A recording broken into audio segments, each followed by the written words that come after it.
Senior सहाफ़ी और anchor person Arshad शरीफ के कत्ल की तहकीकात हर दफ़ा की तरह या यूं कहें कि रवायती तर्ज पर ही चल रही है और ये मौमा हर दिन गुजरने के साथ मजीद पेचीदा होता जा रहा है। बुध के रोज निजी टीवी के एंकर ने अपने प्रोग्राम में इंकशाफ किया था कि अरशद शरीफ को कत्ल करने से पहले उन पर बदतरीन तशद्दुद किया गया और उनकी 3 उंगलियों के नाखून निकाले गए, जबकि जिस्म के दूसरे हिस्सों पर भी तशद्दुद किया गया।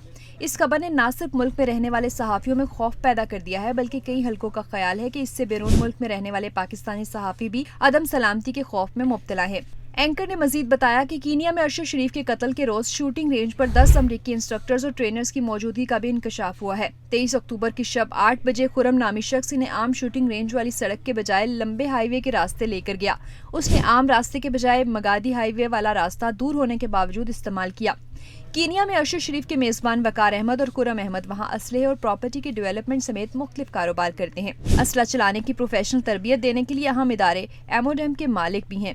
एमोडेम की वेबसाइट के मुताबिक ये इदारा police, intelligence, law enforcement agencies और दीगर हुकूमती एजेंसीज के साथ मिलकर काम करता है। अपनी वेबसाइट पर एमोडेम इन हुकूमती इदारों के साथ अपने मिसाली ताल्लुकात का दावा करता है। प्रोग्राम में बताया गया कि कीनिया हुकाम की जानिब से तफ्तीश में भी ताउन नहीं किया गया, जबकि एक प्लान किरदा कत्ल को शनाख्ती गलती करार देकर रेंज पर मौजूद अफराद से मुतल्लिक भी मालूमात फ्राहम करने से गुरेज किया गया है। निजी टीवी के प्रोग्राम में ये भी इंकशाफ किया गया कि जिस इलाके में अरशद शरीफ पर बदतरीन और बेहमाना तशद्दुद किया गया वो इलाका बदनामे ज़माना अमरीकी कंपनी ब्लैक वाटर के पास था, जो उसने $4.5 लाख में ठेके पर लिया था और अरशद शरीफ के कत्ल के बाद उस कंपनी ने अपना ठेका मंसूख कर दिया था। इन इंकशाफात के बाद एक नई बहस छिड़ गई है, जहाँ पाकिस्तानी मीडिया ये दावा कर रहा है कि अरशद शरीफ पर बेरहमाना तशद्दुद किया गया। वहाँ ही ब्रायन ओबोया, जो सीनियर सहाफ़ी की शहादत के दिन से इस वाक़े को तफसील से रिपोर्ट कर रहे हैं, ने पाकिस्तानी मीडिया के तशद्दुद के दावों को रद्द किया है और कीनिया में होने वाले अरशद शरीफ के पोस्टमार्टम की रिपोर्ट भी अपने ट्विटर के अकाउंट पर शेयर की है। कीनिया के सहाफ़ी के मुताबिक उनको तशद्दुद का निशाना नहीं बनाया गया। उन्होंने ये भी लिखा कि जैसे हम शरीफ के कत्ल के लिए इंसाफ चाहते हैं, हमें प्रोपेगेंडा, सनसनी और इससे फायदा उठाने वालों से भी होशियार रहना चाहिए। दूसरी जानिब कीनिया की पुलिस ने जिस गाड़ी को चोरी शुदा करार देकर सहाफ़ी अरशद शरीफ की गाड़ी पर गोली चलाई, उसके मालिक के मुताबिक पुलिस को इल्म था कि असल गाड़ी नैरोबी शहर के मज़ाफ़ात में मौजूद है, जबकि अरशद शरीफ की गाड़ी पर गोली नैरोबी से 100 किलोमीटर से भी ज्यादा दूर मुकाम पर चलाई गई। चोरी शुदा गाड़ी के मालिक डगलस कमाओ ने अपने एक तहरीरी बयान में बताया है कि उनकी गाड़ी में ट्रैकिंग के जदीद तरीन आलात नस्ब थे, जो गाड़ी की लम्हा ब लम्हा लोकेशन से पुलिस को आगाह कर रहे थे। कमाऊ ने यह भी बताया कि पुलिस ने उनके हमरा उनकी गाड़ी रात 9:30 बजे बाजियाब करा ली थी, जबकि अरशद शरीफ की गाड़ी को नाका लगाकर रोकने की कोशिश और फायरिंग का वाकया पुलिस की रिपोर्ट के मुताबिक रात 10 बजे पेश आया।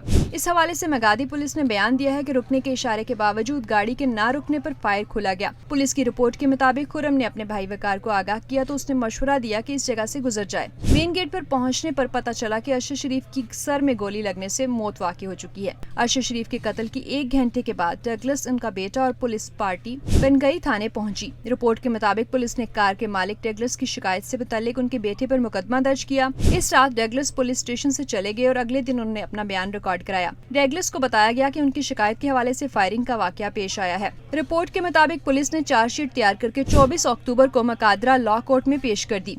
अदालत ने डगलस के केस आगे न बढ़ाने की दरख्वास्त पर उनके बेटे डंकन को आज़ाद कर दिया। पाकिस्तान की हुकूमत ने अरशद शरीफ की हलाकत की तहकीकात के लिए एक टीम कीनिया भेजी, जो वापस आ चुकी है। वज़ीर दाखिला राना सनाउल्लाह के मुताबिक अगरचे इस मामले में मजीद तफ्तीश दरकार है, लेकिन इब्तदाई मालूमात से ये लगता है कि कीनिया की पुलिस का शनाख्त में गलती का मौक़िफ़ दुरुस्त नहीं और इस बारे में काफी शकूक व शुबहात हैं। वज़ीर दाखिला राना सनाउल्लाह ने अपने एक बयान में कहा कि 2 भाइयों की मिली भगत से सीनियर सहाफ़ी अरशद शरीफ को कत्ल किया गया। वज़ीर दाखिला ने कहा कि मैंने 2 टोक कहा था, सीनियर सहाफ़ी अरशद शरीफ को हदफ बनाकर कत्ल किया गया है और कुछ लोगों ने अरशद शरीफ को बुलाकर कहा था कि यहाँ से चले जाएं। उन्होंने कहा कि अरशद शरीफ को पेशावर से जहाज में बिठाया गया और ये सब कुछ रिकॉर्ड पर मौजूद है। राना सनाउल्लाह ने कहा 2 भाइयों की मिली भगत से सहाफ़ी अरशद शरीफ को कत्ल किया गया। वकार और खुरम ने या तो खुद कत्ल किया या फिर पुलिस को साथ मिलाकर कत्ल कराया। वकार और खुरम कीनिया में अरबपति और बहुत ताकतवर हैं। जब जिरा की गई तो दोनों दाएं बाएं होंगे। उन्होंने कहा कि अरशद शरीफ का जिस जगह कत्ल हुआ वो कोई नाका नहीं था। अरशद शरीफ के कत्ल वाले रोज उस मुकाम से पूरे दिन में सिर्फ 3 गाड़ियां गुजरी। वाज़े रहे कि पाकिस्तान मुतअद्दिद बार सहाफ़ियों के लिए खतरनाक ममालिक की सफ में रहा है। फ्रीडम नेटवर्क की एक रिपोर्ट के मुताबिक 2012 से 2022 तक पाकिस्तान में 53 सहाफ़ी कत्ल हुए हैं, जबकि कई खौफ की वजह से मुल्क छोड़ गए हैं